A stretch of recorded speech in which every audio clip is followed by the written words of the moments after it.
Hello guys, this is Panzermeister36. Today, I'm going to be showing you how to make your models pop using the most powerful weathering technique, a pinwash. This is probably one of the easiest weathering techniques to apply, and is the most effective at making your models look less like a toy and more like a real-life armored vehicle.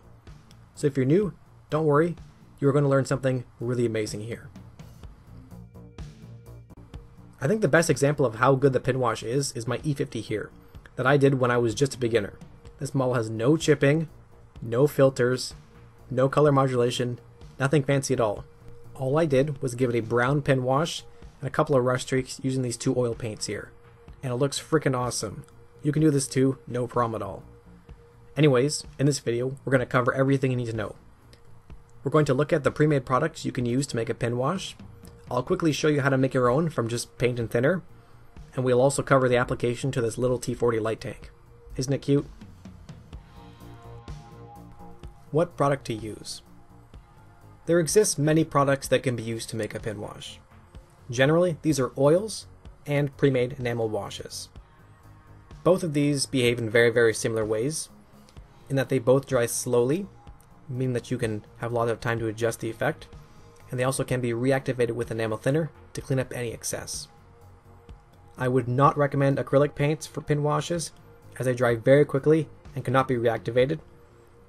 They also don't flow really nicely around details due to their high surface tension. You're also going to want some enamel thinner, not acrylic thinner, enamel thinner. All these products are basically the same that you see here, so any of them would be fine. If you don't have access to a proper modeling enamel thinner, the Zippo lighter fluid is an excellent stand-in. What color to choose? I think a lot of people are worried about effects like this, especially when using oil paints and mixing them themselves, because they're concerned about choosing the right color.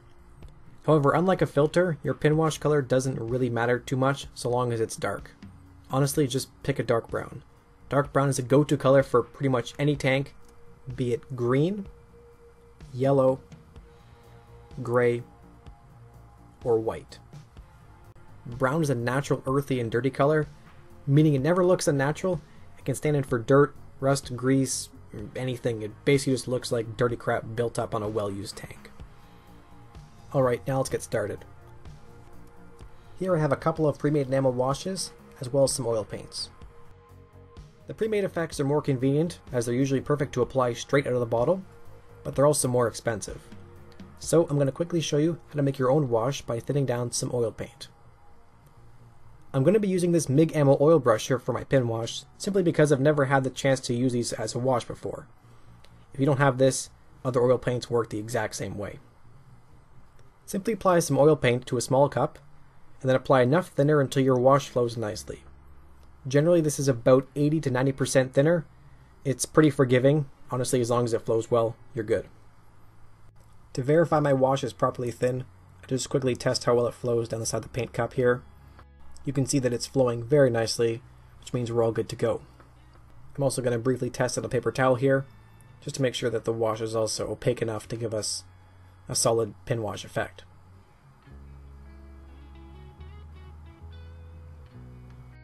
At this point, if we were going to be using one of the pre-made products, we would be continuing from where we are right now.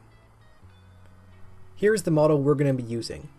I've already painted and chipped it using acrylic paint, and as you can see it's a little bit shiny. That's because I applied a semi-gloss varnish to protect the finish. The smooth semi-gloss varnish is also important as it will help our wash flow nicely. To apply the wash, dip your brush into the thinned down paint and unload most of it onto the paper towel. Then simply apply the wash using a very small brush to all the details on the model. Your areas of focus should be all the weld seams, seam lines, rivets, edges of details, anything that you think should have a nice shadow in it.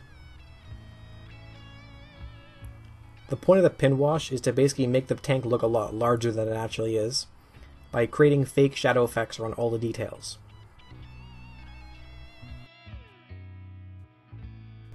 This is why we picked a paint that is darker than the base color of the tank. We're trying to make these shadow effects. The shadow effects make the tank look a lot larger than it is and therefore make it look more realistic, because all the details are suddenly more apparent.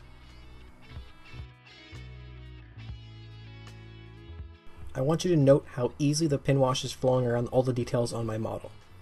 As you can see, I'm just kind of touching it around a weld seam or a rivet, and the paint's naturally just flowing all around it or all down the length of the weld seam without me actually having to run my brush down the length of it. A common issue with a pin wash is to not have it thin enough or to not have the model with an appropriate semi-gloss finish. Either of those issues will make the paint not want to flow nicely, and so it's just going to kind of spread out over the flat panels of the tank rather than flowing nicely around all the details.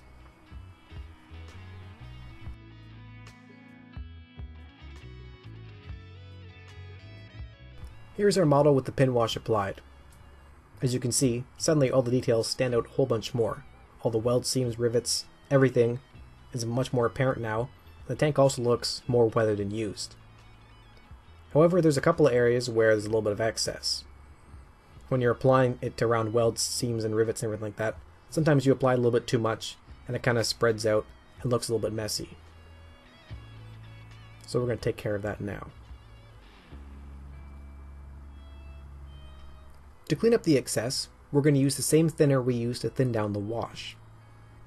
I wipe off most of the thinner so the brush is only slightly damp, and then I can use this to wipe away the excess material around any of the welds and rivets and stuff like that. I waited until the wash was dry, so about 3 hours or so. Honestly, you can really wait maybe a day or so, because we were using enamels or oil paints to make the wash. They have a very, very long drying time, and they also can be reactivated. So by using the enamel thinner at this point, we are reactivating the wash, and we can wipe away any excess.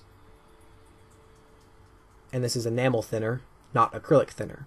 So therefore it shouldn't harm the acrylic paints already on the model as the base paints. But anyways, we already applied that satin varnish beforehand, so that's going to further protect the acrylic paints.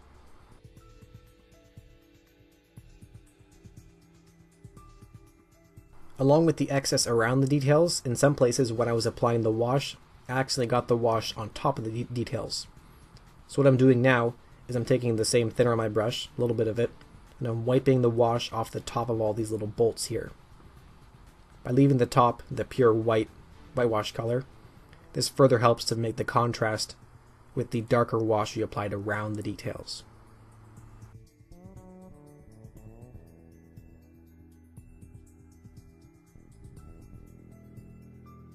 The most important part of the cleanup stage is to only have a little bit of thinner on your brush. If you apply too much, you're going to just wash the whole pin wash away. You don't want to do that. You only want to be removing it where you're actually applying the brush. So therefore, as you can see, I'm always wiping my brush quickly on the paper towel to remove most of the thinner from the brush.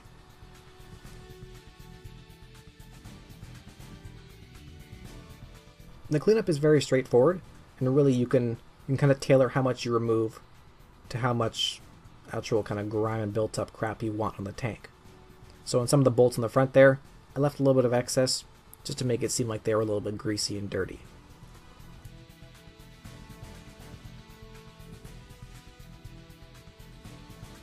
With the pin wash applied and now cleaned up, the tank looks a lot more dirty but also a little bit more tidy than it did previously. By removing the tide marks and excess from the pin wash, we've managed to keep the actual pin wash itself and the shadow effects close around all the details, which makes them stand out realistically without having large sloshes of paint all over the side of the tank.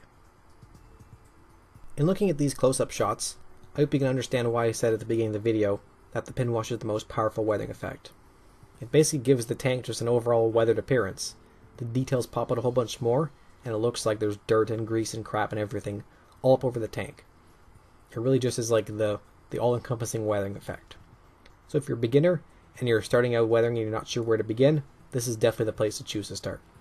All you need is like a MIG dark brown wash and a bottle of enamel thinner, even some lighter fluid if you can't get enamel thinner, and you're good to go.